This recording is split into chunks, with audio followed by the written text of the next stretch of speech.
I mightn't have done much good in my life, but at least I contributed to the destruction of the planet. And I systematically sabotaged the selective recycling system put in place by the Residents Association by chucking empty wine bottles in the bin meant for paper. Hullabuck. Serotonin. Tipping point. Boil. Look! Here come the climate terrorists. And it seems to be a topic that is not only very prevalent, one that I run across quite often, but it takes on different permutations. And so I thought this would be a great opportunity to take a bit of a trip to look at what this actually means. How is this being represented? How are we falling into various camps, either by choice, but most likely through some sort of knee-jerk reaction? And how can we interpret all of this in a way that is not just more meaningful, but something much more relevant for us as individuals? I'd like to start with a concept called the consumer culture theory. And if we think about the example I gave from Hullabuck, it's all about consumerism, how we treat those things that we feel are right, they're part of our identity. And in fact, the identity element is where I would like to start that trip. If we look at the various touch points, the areas of friction, and the groupings that come out of that, immediately lead to the passive, those things that we take on subliminally without really being cognizant of what we're doing or what's being done to us, to the active. And obviously the statement tied to the climate terrorists is a very good example, where a number of the diatribes we hear, especially coming from the politicians and their respective groups, are based upon the confrontational, through establishing us versus them, or concentrating on the dichotomy, the constitutive others, because we are as we are because they are that way. And of course, the manipulation that's taking place. And we see that is part of the commercial landscape, where a conflict is created, either real or very often is perceived, so that a brand can come in and swish in and solve the problem. And through that, the so-called value of that brand is established. So if we look at the marketplace, we're really talking about a so-called conflict market. Now, there's another approach that we can take in looking at those things that we're being confronted with on a daily basis. The groupings that take place, those groups that we are put into, or to those identities we find part of our own persona, or better said, how we would like to approach ourselves. And they could be thrown into three categories, or at least three categories. It's all tied to this idea of negation of ideologies. We don't have to concentrate on ideology. We just fall into one of these various buckets, and all is good. So it's either the neo-blue category, which is very much tied to conspicuous consumption. And so if you see yourself as falling into this category, then your reaction will be commensurate to those things that are taking place around you. Or we have what's called the neo-green, which is trying to give the impression that we are truly interested in solving the issues that we as human beings have created, but in actuality it's just greenwashing. Then, of course, we have the neo-brown, which would be the so-called anti-woke brands.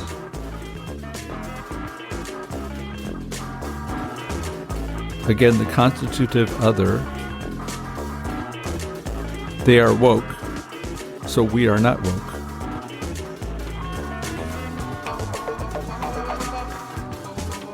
If you believe you are a citizen of the world, you are a citizen of nowhere.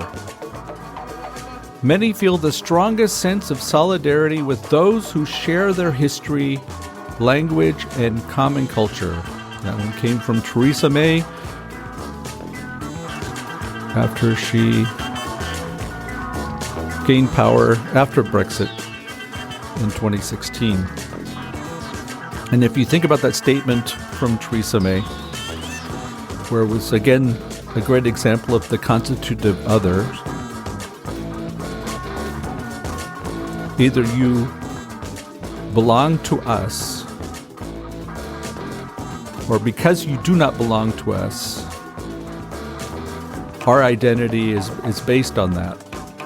And this is very much tied to this concept, which is commonly referred to as the Universalist versus the Particularist. Let me explain to you the differences between these two ideas. The Universalist believes in ensuring the welfare of everyone on this planet should be our major concern. And often within this way of looking at things, not only are those that are far away have the same value, or perhaps even higher value than those people that are close by,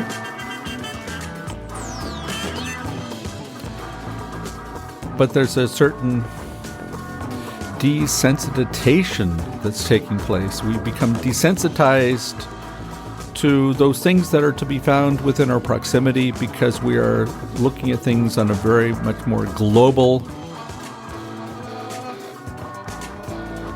and universal level. And then, of course, the opposite would be the particularist, who is very much concentrating on those things that are in one's direct proximity, those things that you are experiencing every day, those people that you interact with, that you may or may not care about, but they're a sense of identity. And we see this conflict between the Universalists and the Particularists taking place constantly. One obvious example is that struggle that we find virtually everywhere in the world, and that would be the urban versus rural.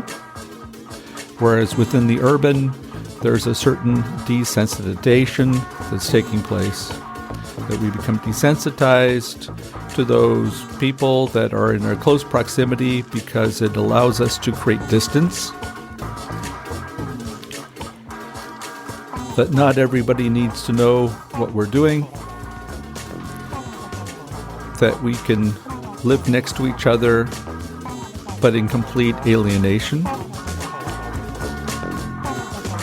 And it reminds me of a television show that had to have been, I'm going to say 50 years ago. Sometime in the early 70s, I remember this quite distinctly, where it was a time, very often in media reflects those concerns, those interests, those things that are prevalent within our society. And within the show, it was about young people living in an apartment in a big city. I'm going to say New York. I'm not quite sure if it was New York, but you get an idea when describing a larger city. If you have New York in mind, then you have a good idea of what I'm talking about. There was a fire alarm, and the individuals were forced to leave their domiciles, and they all gathered on the ground floor, and it was one of the few opportunities that people had to talk to each other. And they realized that where they live is part of their identity.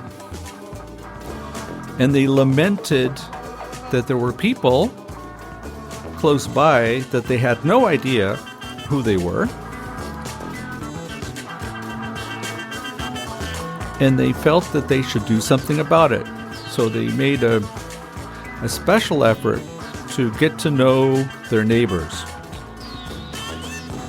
And then within this story, they ran across various vignettes where they would meet their neighbors. They would get an idea that these people that live next to them are actually, they would never want to be associated with them because they were doing not so nice things, or they were doing morally questionable things. And at the end, they came to the conclusion that maybe it's better they don't know their neighbors. And that was the moral of the story, or how I interpreted that after so many years. But it's very indicative. We create this distance because this is all part of this estrangement model that we have put ourselves into. And it becomes a capsule that allows us to exist quite comfortably within an environment where we are all alienated from each other. And of course the flip side would be in the rural environment that everybody would know everybody else. On the one side, nothing was considered a secret. And one can question the acceptance of alternate viewpoints. But that's pretty much the dichotomy that we have. So within this universalist mindset, we feel very comfortable in supporting people that we don't know, because we know them probably as good as we know our neighbors. And this road to this particular constellation that I'm referring to here, that has led to our very aggressive view towards those people that do not fall within our grouping, aka the climate terrorists, was a very long path. Let's see if I can try to describe it in a rather succinct fashion, knowing full well that the show has 57 minutes. Ivan Illich talks about the question of mobility and what mobility actually did to allow us to become more estranged from what we do, or to compartmentalize a lot of the things that we put together.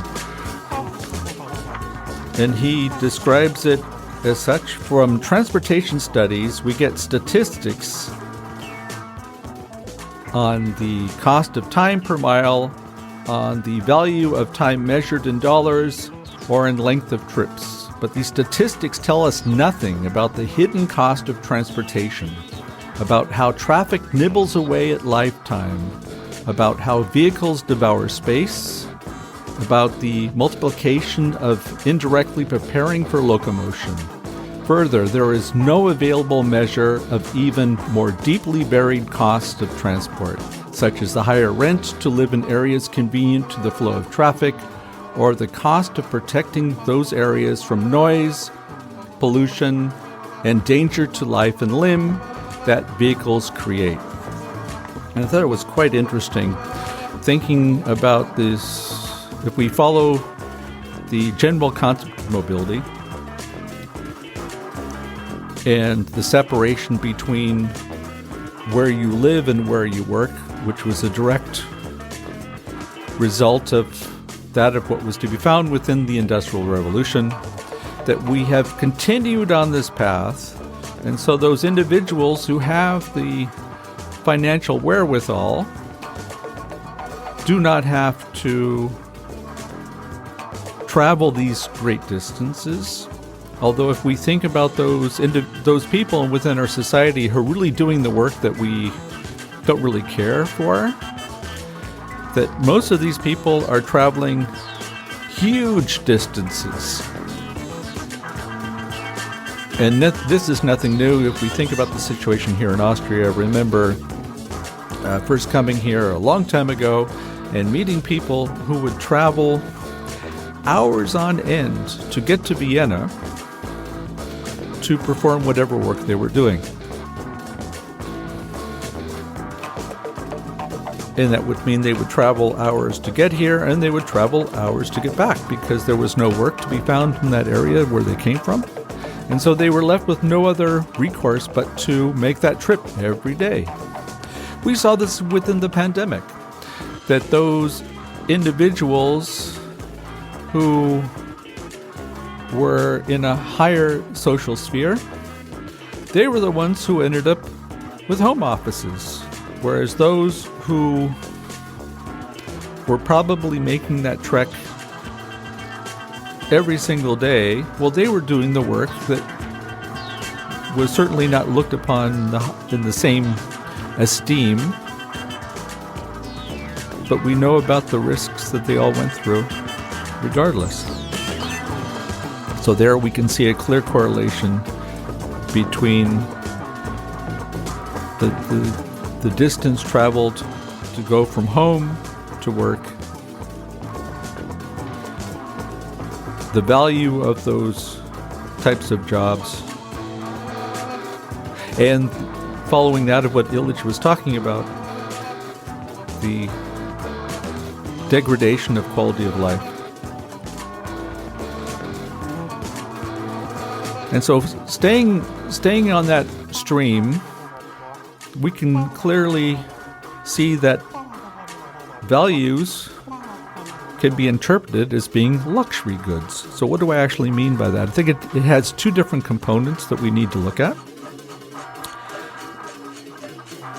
The first one would be money as an indulgence. In other words, if we have money, then we can afford to exercise our interpretation of those values in different ways in comparison to those that don't have the money and are not given too much of a choice. But there's a second part of that equation that I think is equally as important. For those who have the money, for those that have the leeway, for those who have that luxury, well, it's very easy for them to profess some sort of moral indignation to those people who don't have much of a choice. And in fact, there's a common thought that morality can be seen as being an economic tool. And within that idea of morality playing that certain type of role,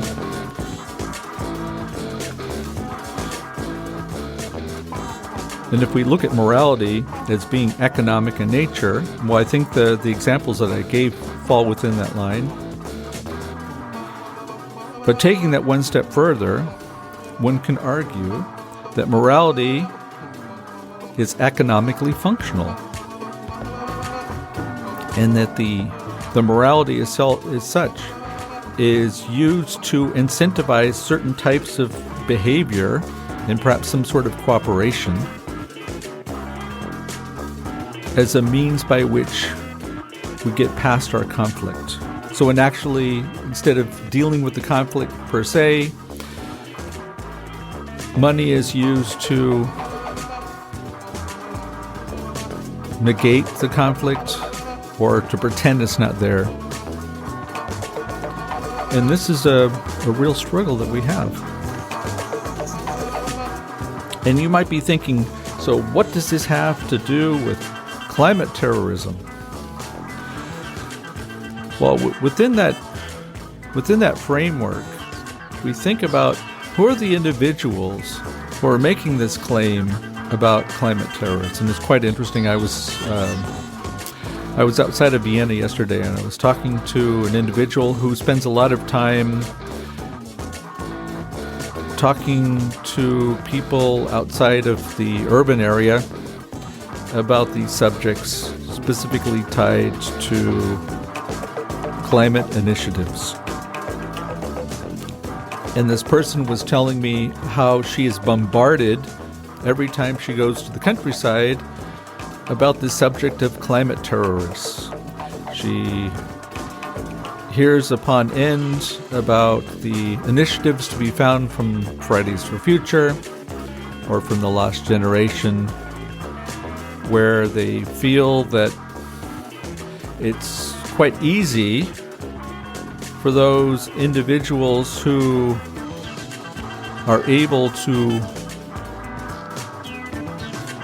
buy their values and express them in that fashion, because that requires you to have a certain amount of money. And their immediate reaction is, well, why don't these people just go ahead and get a job? And how come they have so much time to do these sort of things where they feel they don't have the time? And furthermore, do not quite understand how people can get riled up about things that are not immediately apparent within their neighborhood. It reminds me of some of the discussions that took place in the late 60s, early 70s, where I think we found a very common phenomena taking place. The backlash to the counterculture to be found within the 60s, those people who, not too dissimilar, felt that they could not afford to take this path. And so the counterculture was seen as being a luxury that only the upper middle class could afford. And a great example that I stumbled across was to be found in a book from Tony Judd that talks about the development of Europe after 1945, and the book was called Post-War. And I remember reading a passage that he described taking place in Italy, where the upper middle class students were protesting on the streets, and it was the police who were actually coming from poorer areas who were responsible for maintaining the order. So within this social construct, if you can imagine, we have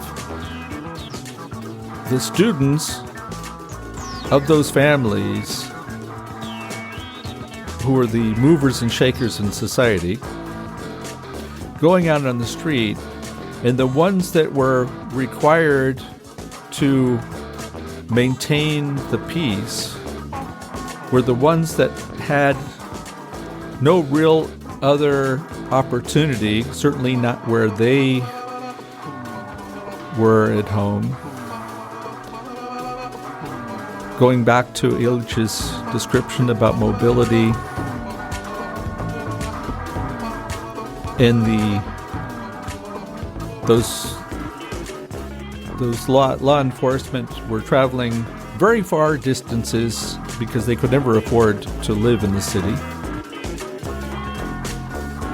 And they were the hired guns to maintain order.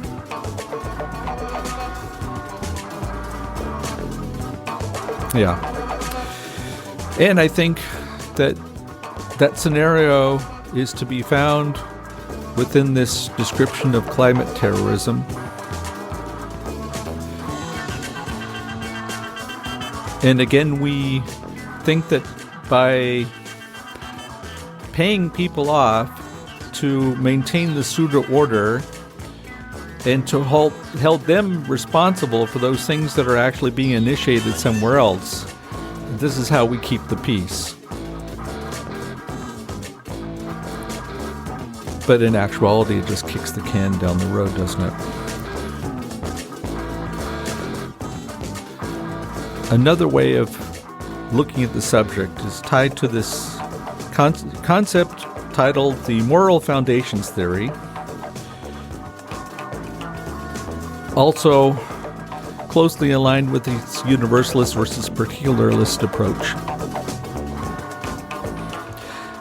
And we see this tendency has been going on for a long time, going back to Robert Putnam and his book titled Bowling Alone from the year 2000,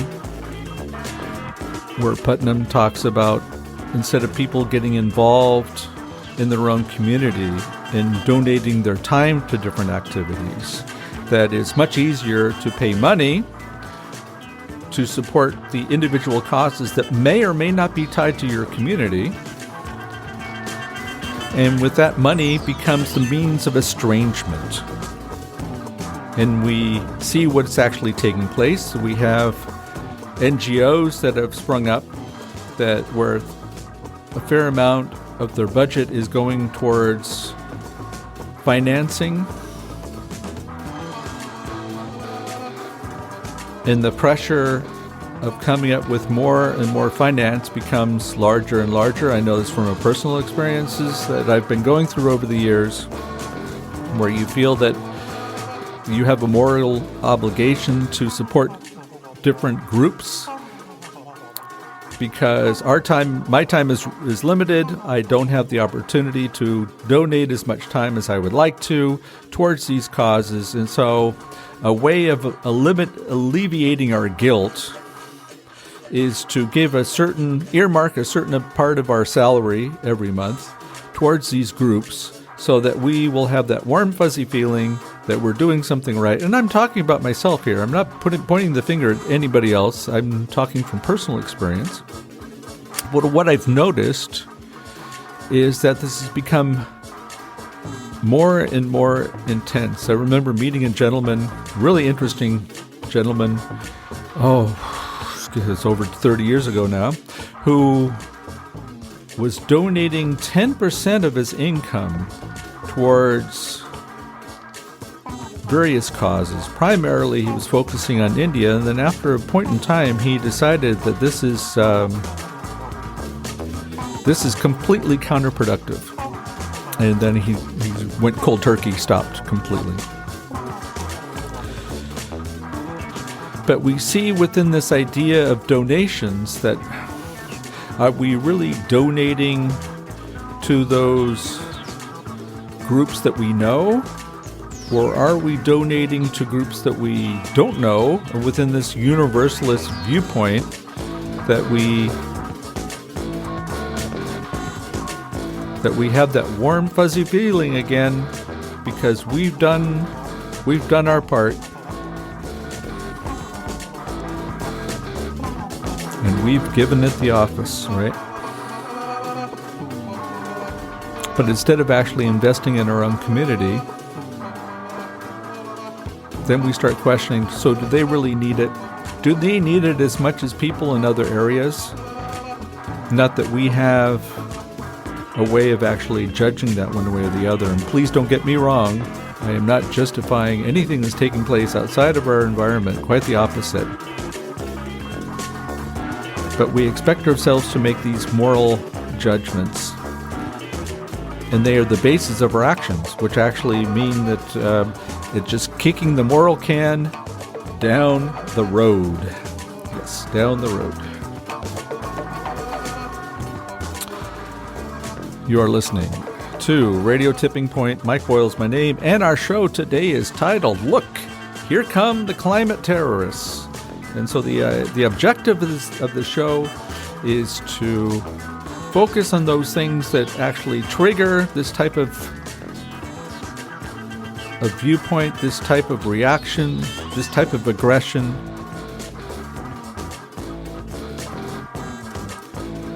Not that I promise any type of happy ending or a thorough description within this period that we have together.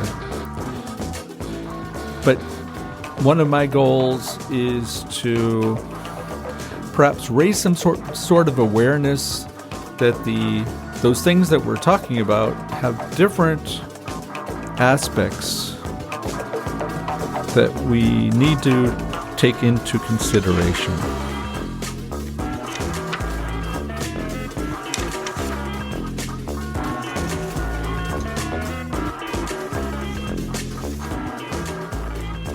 Now I'd like to move on to some political philosophers that, if you follow the show, one in particular you heard about quite often over the years, and that would be Hannah Arendt. And I'd like to talk about Hubert Marcuse, two political philosophers of the 20th century who very much talk about these subjects. First, I'd like to start with some thoughts coming from Marcuse, tied to that estrangement or the alienation where we feel that we're making that choice towards individualism. And of course we have an economic system that's all very much based on competition and those things that we acquire for ourselves. And that's very much the basis of how the system actually works, which means that when we start looking at the collective, it becomes very difficult because we feel that there's a conflict between what would be in our directly in our best interest in those things that are actually taking place around us. And Marcuse says the individualization and somatization, coming from Soma, from Aldous Huxley, Brave New World, of radical protest, its concentration of the sensibility and feelings of the individuals conflicts with the organization and self-discipline which is required by an effective political praxis. And I think that the quote is very poignant when looking at that of what we have in store for 2024 with the elections taking place, the one that scares the living bejeebies out of us, and that would be taking place in the United States. But we have some other elections happening, and there's another election here in Austria that probably should be scaring the living bejeebies out of us as well. But we have one coming out in the UK, and we see various actions taking place tied to this concept of us versus them, and the backlash against the efforts to be found tied to the reduction of CO2, our carbon footprint, our emissions.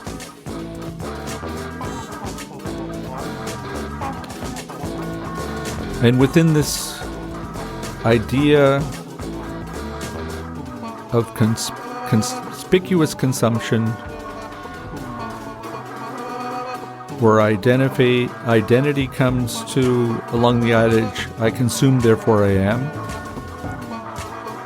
That if you take the consumption away from us, then we lose our identity. And that's one of the basic tenets to be found within this climate terrorism fear that is to be found within various pockets within our society. They feel that those powers, the dark forces within our society, are trying to take away those things from us, one of those last things that we have, because we've lost our identity, we've lost our individuality, we've lost our autonomy, we've lost our mastery, and so the last thing that we have still is our consumption.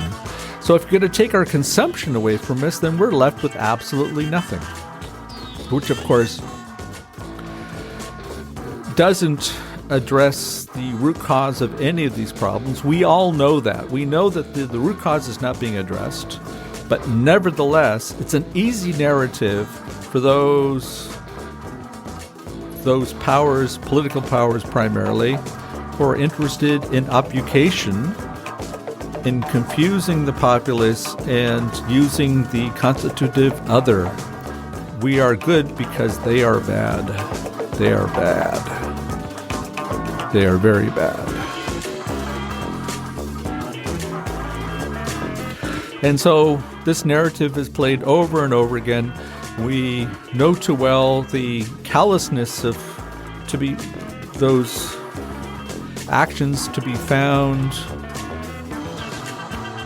within our society because we do not know them. We decide policies that actually leads to an even further alienation. And again, not to avoid the hate mail, this is not putting any type of valid judgment on what is taking place. Or conversely, there is a value judgment that is taking place, but it's not to be found at this level where the conversation's taking place. That's the difference. Two examples that immediately come to mind: Gilets jaunes in France, the Yellow Jackets, who felt that the only way that they can get to a job is because there is no public transportation to be found in these areas where the individuals were actually living, was to drive there. That was the only way for them to get from A to B. And Macron, one of the major initiatives he wanted to set through was the raising of the price of petrol. And so this group felt that they were already put into a precarious situation, and now they had a government that was making their precarious situation even worse. And if you look at that situation from this perspective, there has to be some sort of sympathy for these people, because we have created a situation. Think those comments that I made at the beginning of the show about mobility and what Illich had to say, and that people are given no other opportunity because we've sapped all of the commerce from these areas where these people live. So they're left with no other recourse but to travel long distances every day to get to a job that's probably a bullshit job to begin with, because that's the only way that they can maintain their existence. And so if you feel that you have certain powers that are making that situation even worse for you, then we shouldn't be surprised if people get to the point and they say, "I'm mad as hell and I'm not going to take it anymore." That's right. What do they say? "I'm mad as hell and I'm not going to take it anymore." Then you start to realize that the situation has gotten very confusing, very convoluted. We have another example taking place in Holland today. I didn't even think of that one, where you have a new political party, it's the Farmers' Party, who gained something like 20% of the vote in the last elections, to be found within the Netherlands. And it was all tied to the reduction of nitrate emissions that would compel the farmers to drastically curtail certain activities, because that's the only way that the nitrate levels can be reduced. And for those of you who are perhaps not quite familiar of the setup in Holland, even though we get constant reminders every time we go to the supermarket, a number of our fruits and vegetables, primarily vegetables, are coming from Holland. They're grown within greenhouses and they're transported a long distance so that we can have fresh produce the entire year. Doesn't matter which season we're talking about. And the Netherlands has played a very important role in that. And so we see that there's a group that feel that they are not only being neglected, but they're being negated. And in comparison to a lot of places I know in the world, they feel empowered, and they decided to do something about it. So does that mean that they're right and the other ones are wrong? No, it has nothing to do with this dichotomy, and it has nothing to do with the constitutive other, but has everything to understand that those things that we see taking place, that we've defined which group we belong to. So we're either in the Universalist group or we're in the Particularist group, or even going back to where I started the show, either the neo-blue, the neo-green, or perhaps even the neo-brown. Those are the groups that we belong to. And so if it fits in within that narrative that we identify ourselves in, then we have this knee-jerk reaction without really understanding the subtleties to be found within this constellation, and really what's taken us to that point to begin with.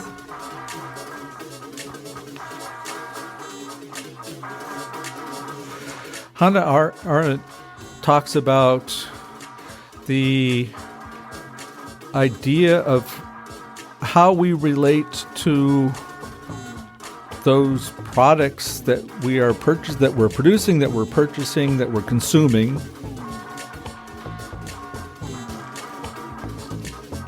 And that we as human beings are not just pure Homo sapiens, but rather we become as part of those products. And her quote is as follows: "The people who meet on the exchange market are primarily not persons, but producers of products. And what they show is never themselves, not even their skills and qualities in the conspicuous production of the Middle Ages, but their products. The impulse that drives the fabrication to the public marketplace is the desire for products, not for people, and the power that holds this market together, and its existence is not the potentiality which springs up between people when they come together in action and speech, but combined power of exchange."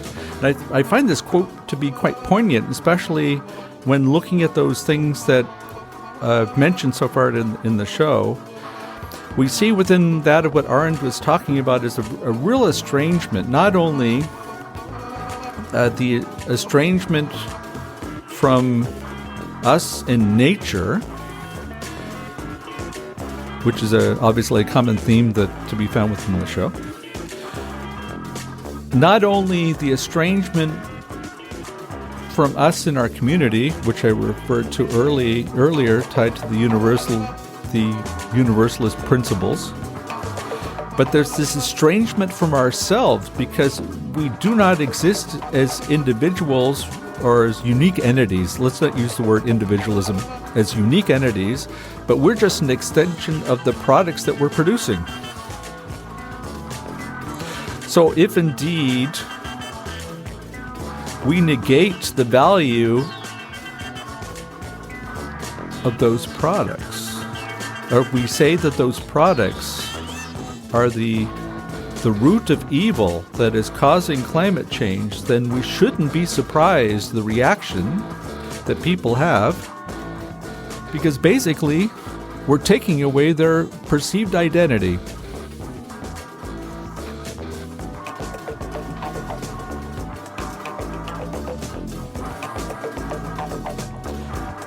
Just another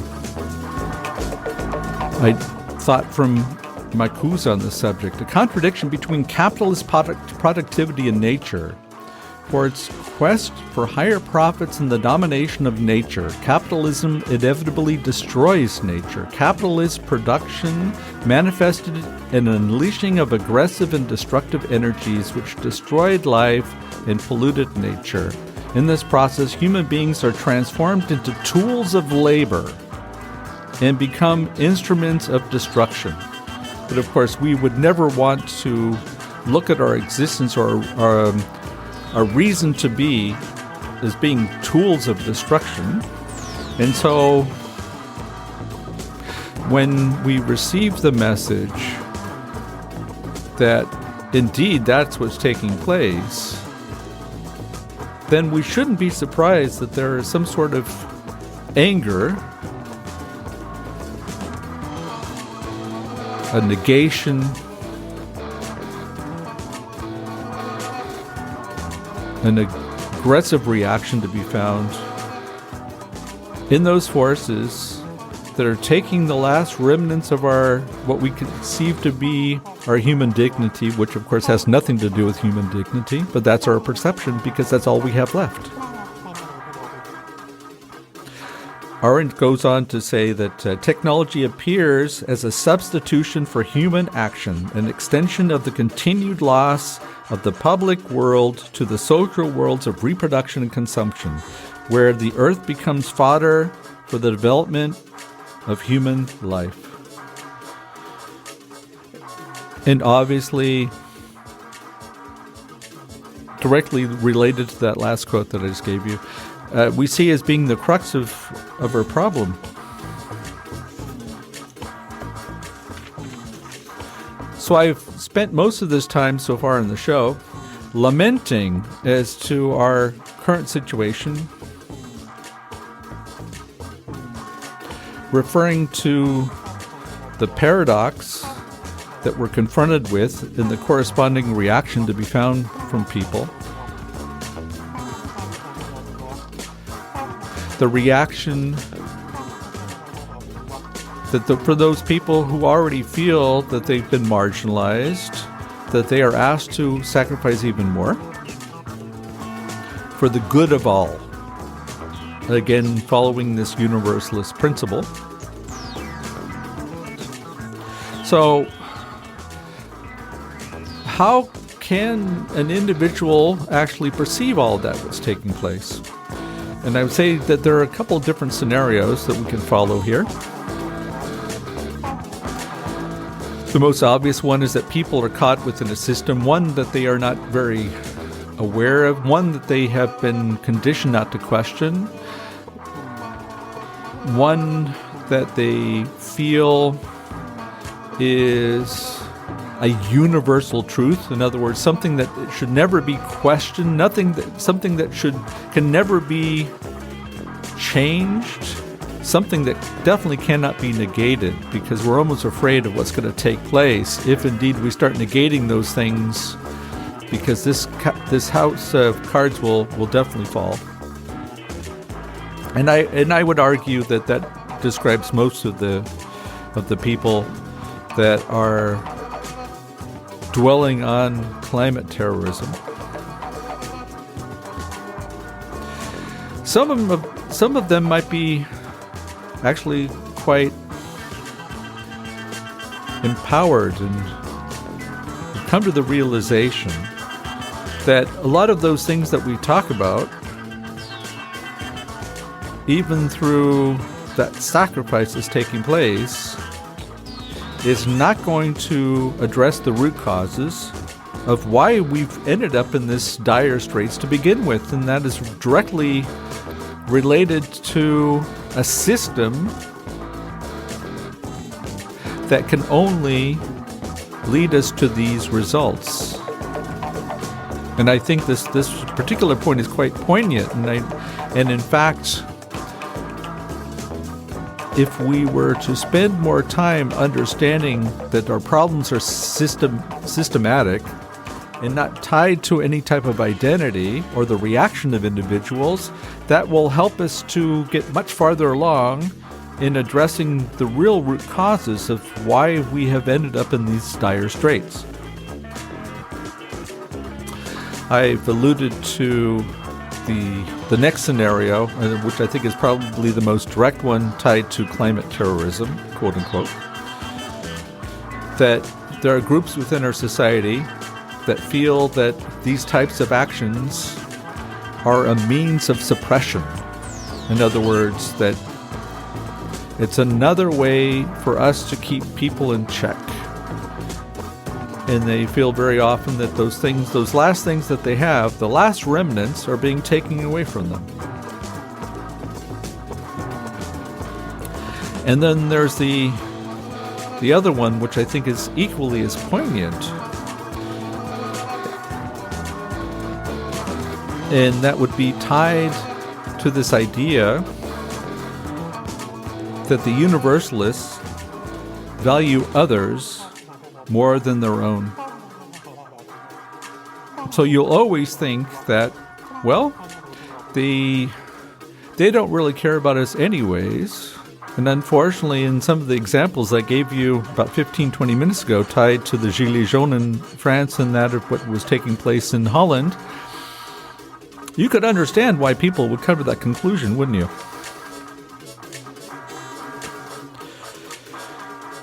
And the unfortunate part of all of this is that we see that this all becomes a political tool.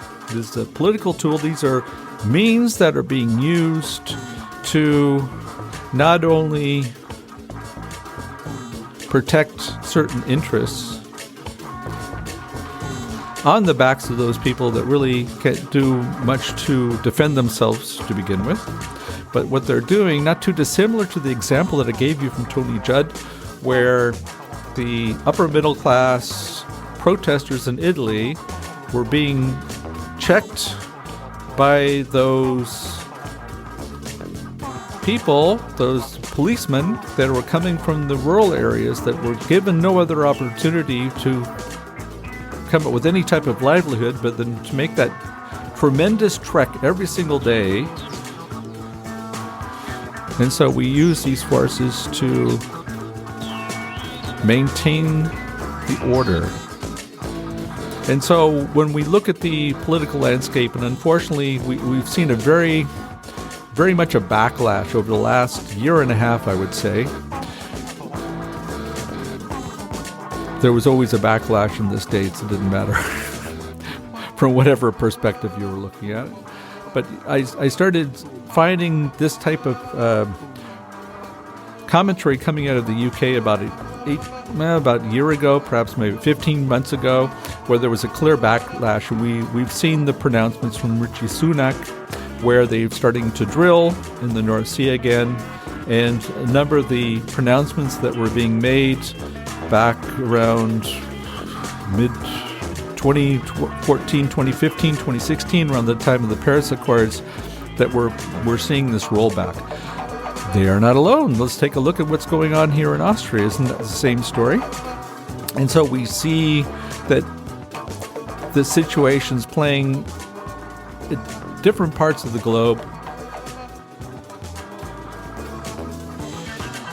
In ensuring that there would be something concrete, something positive, something that we can actually do on our own. Leave you with these closing thoughts for me. That maybe if we can count to 10 before we come to some sort of conclusions and understand that there are various components that are taking place, and perhaps that of the narrative that we're getting could be a means of obfuscation, and instead of actually taking those comments at face value, that we reflect a little bit and try to understand So why are people reacting this way? And if we were able to eliminate that dualistic us versus them or the constitutive other, if we were to understand that we're talking about ecosystems where there are various facts or various effects that are taking place, and that all of this is not linear and certainly not transactional, then it would allow for us to have much more meaningful conversations about these subjects. And not to say that we're able to have that rhetorical magic wand and get rid of all the inaccuracies that are taking place. But one thing's for sure, we need to figure out some place where to start. And I would argue that if we could figure out ways to stop pointing the finger at others and understanding that we're living in systems that lead to these types of results, then the chances of us making true progress are going to be much higher. And with that, I get off of my soapbox, and thank you for letting me indulge for the last 37 minutes.